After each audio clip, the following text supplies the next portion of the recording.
Salut à tous, on se retrouve aujourd'hui pour parler du Paris Saint-Germain ce dimanche 12 avril et on commence comme on le fait souvent avec le programme de l'équipe pour les prochains matchs.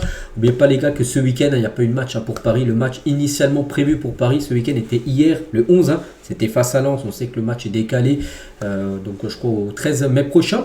Donc prochain match, c'est le 14 bien sûr, le match retour contre Liverpool. À noter que dimanche prochain, Paris reçoit l'équipe de Lyon. Voilà, donc ça sera un match bien sûr de Ligue 1 au Parc des Princes. Ensuite, le 22, ça sera ce PSG Nantes. C'était le match qui était prévu, souvenez-vous, entre les deux matchs de Chelsea. Le huitième de finale qui a été décalé au 22. Donc ça sera le 22. Puis après, voilà, Angers le 25. Puis après, on verra s'il y aura une demi-finale ou non, bien sûr, de Ligue des Champions.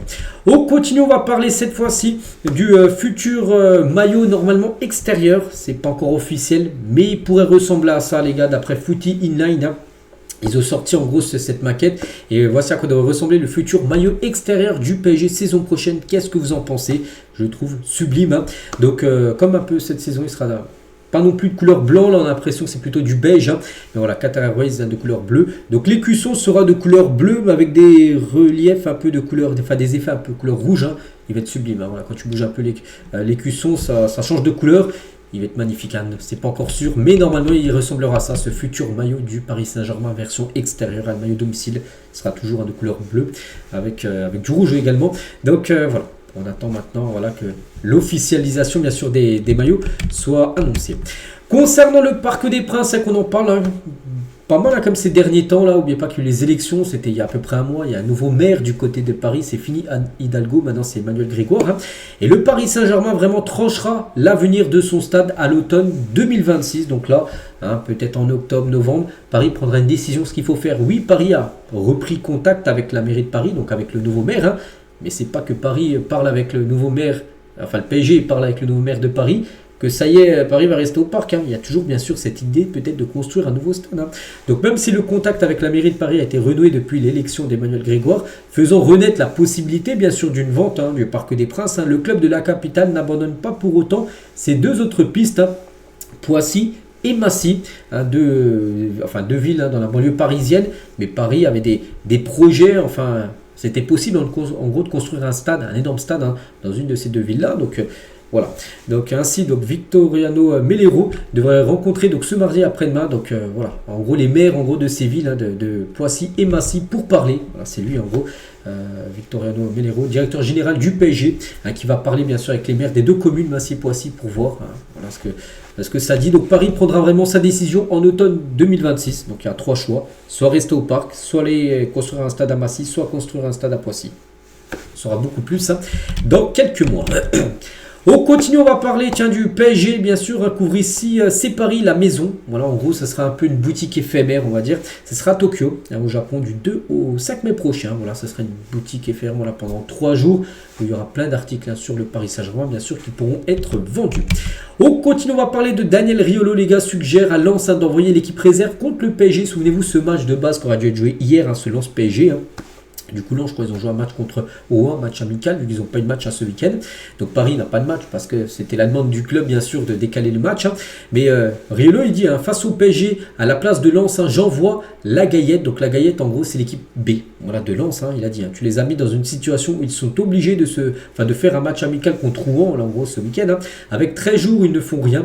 Tu leur imposes un calendrier hallucinant dans une dynamique de fin de saison. Et on me dit qu'on ne leur a pas créé un handicap. Il y a un gros break et après tu les fais enchaîner parce que du coup vu que ce match est décalé, ça sera après un match qu'ils devront récupérer en plein milieu de semaine et ils ont aussi la Coupe de France, tout ça. Donc il dit donc à la place de Lens, je fais une Pape Diouf 2006, je t'envoie la Gaillette. Donc Bollard t'es plein et bon courage les gamins. Donc voilà, parce que Pape Diouf en 2006 qui était président je crois de l'OM à l'époque, donc il a envoyé l'équipe B, souvenez-vous, de l'Olympique de Marseille. C'était les minots de Marseille qu'on appelait.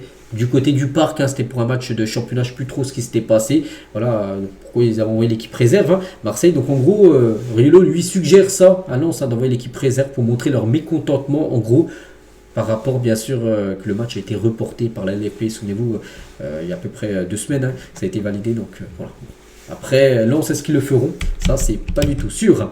On continue avec l'analyse intéressante de Stéphane Cassard. Donc, c'est l'entraîneur des gardiens à Nice sur Safonov, le gardien du PSG. Hein. Ce n'est pas un gardien qui veut aussi le beau. Lui, il veut l'efficacité. Il veut être efficace, hein, bien sûr. Hein. Il a un style pas académique. Hein. C'est une technique bien à lui. Ce qui est marquant, c'est sa robustesse, sa puissance. Hein. Safonov sur sa ligne, hein, c'est de l'instinct et l'efficacité. C'est l'école de l'Est hein, qui produit ça. Voilà, donc il est efficace, hein, mais dans cet aspect, il est moins moderne hein, qu'un Chevalier par exemple. Hein, c'est vrai qu'il n'a pas le même style voilà, de gardien que d'autres gardiens actuellement. Et voilà, il dit que lui, ça a son style, mais lui, c'est l'efficacité voilà, qui est déterminant bien sûr. Et l'efficacité, c'est dire ne pas prendre de but. C'est bien ça le plus important pour un gardien de but. On continue à parler de ce tout jeune joueur, les gars. Donc le PSG tente de doubler le Barça et Chelsea pour Aboubacar Mega. Vous dites, mais qui est ce jeune joueur? Donc c'est un tout jeune malien, les gars. Donc il s'agit d'un milieu offensif malien de 16 ans, formé à l'Africa Foot Academy. Le club l'a même invité à jouer le tournoi de l'Olympia Future Cup à Amsterdam, où il n'y a que les... C'est des talents, en gros, c'est des centres de formation qui s'affrontent. Hein. Et il y a dans le centre de formation du PSG, le centre de formation du Barça, la Masia, le centre de formation de Chelsea, tout ça. Et en gros, voilà, en gros, le PSG l'a invité à jouer, en gros, à faire des tests. Hein. Donc s'il réussit les tests, hein, il pourrait signer une promesse d'engagement, en gros, avec le club parisien, sa majorité, et venir ensuite dans le centre de formation du PSG. Parce que ce qui paraît, c'est un sacré crack, hein, il a seulement 16 ans, donc c'est un numéro 10, en gros, malien. Et le PSG suit, hein. Voilà. Donc maintenant on verra, hein, il y a déjà eu des vidéos de compil bien sûr sur ce joueur les gars qui fait forte impression. Comme j'ai dit, il y a le centre de formation du PSG qui aimerait l'avoir, ou même la Masia qui est l'un des plus gros centres de formation au monde aussi qui le suit. On verra si Paris arrivera à rafler la mise concernant ce tout jeune malien.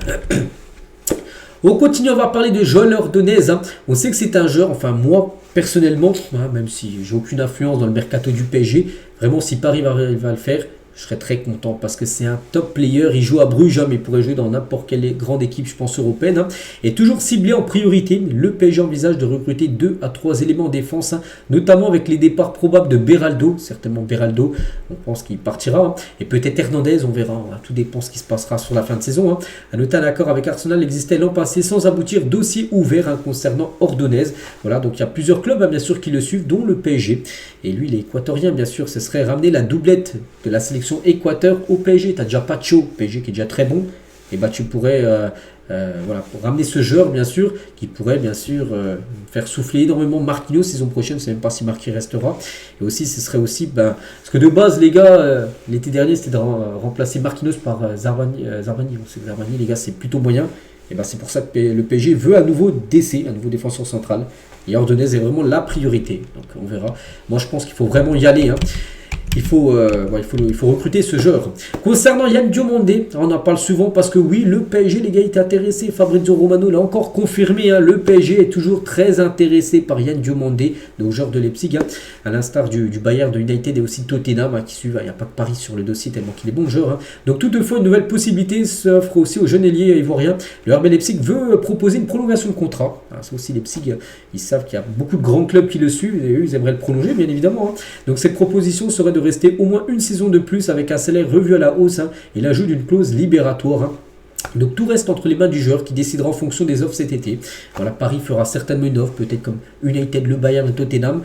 Et il recevra certainement une offre aussi pour prolonger du côté de Leipzig. Ça sera au joueur tout simplement de trancher concernant son futur. Et on finit avec Yann Diomandé parce que lui aussi les gars, s'il paraît faire Diomandé et Ordonez saison prochaine, enfin lors du prochain mercato, je pense que ce serait deux magnifiques recrues. Et moi je vous laisse, hein, je vous souhaite une très bonne journée. On se retrouve bien sûr demain pour le prochain numéro. À demain.